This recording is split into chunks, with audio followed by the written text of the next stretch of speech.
தெளிவாக பண்ணிட்டோம், ரிசல்ட்ஸ் இந்த டெப்த் வரைக்கும் போகலாம் அப்படிங்கிற டேட்டா கொடுத்தாச்சு. அதுக்கப்புறம் வந்து அந்த இடத்துல நீங்கள் போர்வெல் பண்ணுறீங்க அப்படிங்கிறப்ப ட்ரில்லிங் வந்து மேஜர் ரோல் வந்து ப்ளே பண்ணுது. இந்த ட்ரில்லிங்கில் நீங்கள் கவனிக்க வேண்டிய விஷயங்கள் நிறைய இருக்குது.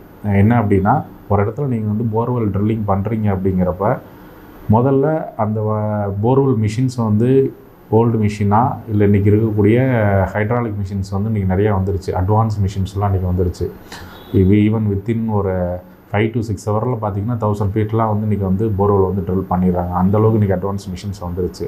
ஸோ அப்போ அந்த மிஷின்ஸ் வந்து அந்த இடத்துல வந்து முதல்ல லொக்கேட் பண்ணுற அளவுக்கு அந்த பேஸ்மெண்ட் வந்து முதல்ல கரெக்டாக 0 லெவலில் வச்சு பண்ணுறாங்களா அப்படிங்கிறத கவனிங்க. அந்த பாயிண்ட்டு நீங்கள் ஒரு இது மார்க்கிங் கொடுத்துருப்பீங்க, அந்த இடத்துல வந்து போர்வெல் மிஷின்ஸ் நிற்கிது.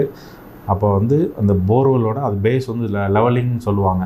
அதில் லெவலிங் இன்ஸ்ட்ருமெண்ட்டே வச்சுருப்பாங்க. இல்லாட்டி அந்த போர்வெல்லே வந்து ஆல்ரெடி ஃபிட்டாக இருக்கும். அந்த வாட்டர் லெவல் மார்க் வந்து நம்மளால் பார்க்க முடியும். ஸோ அப்போ அந்த முதல்ல அந்த மிஷின் வந்து ப்ராப்பரான ஓரியன்டேஷனில் நிறுத்துகிறாங்களா, பேலன்ஸ்டாக நிற்கிதா அப்படிங்கிறத கவனிங்க. இது நம்பர் 1. 2வது, ட்ரில்லிங் பண்ணுறப்ப என்ன விஷயங்கள் நடக்கும் அப்படிங்கிறத நான் சொல்கிறேன்.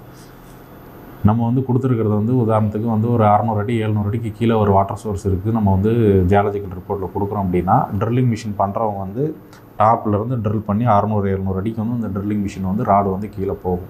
இப்படி போகிறப்ப அந்த ட்ரில்லிங் மிஷினோட ராடு வந்து எக்ஸாக்டாக வெர்டிக்கலாக தான் போகும் அப்படிங்கிறதுக்கு 100% அஷூரன்ஸ் கிடையாது. இதை முதல்ல நீங்கள் தெரிஞ்சுக்கணும். எந்த போர்வெல் மிஷினும் வந்து இந்த மாதிரி வெர்டிக்கலாக போகாது.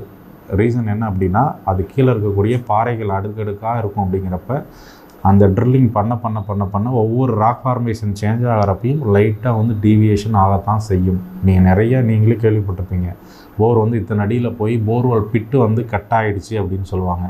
சில இடத்துல போய் போர்வெல் அந்த ராடு வந்து மாட்டிக்கிச்சு, வெளியில் எடுக்க முடியலன்னு சொல்லுவாங்க. இதெல்லாம் என்ன மெயினான ரீசன் அப்படின்னா, அந்த இடத்துல அந்த போர்வெல் வந்து எக்ஸாக்டாக வெர்டிக்கலாக போகாமல் ஓவர் டீவியேஷன் போயிடுச்சு அப்படின்னா ஒரு லெவலுக்கு மேலே அந்த போர்வெல்லால் வந்து இது ட்ரில் பண்ண முடியாது, ஸ்ட்ரக் ஆகிக்கும். அதனால தான் பிட்டு கட் ஆகிறது.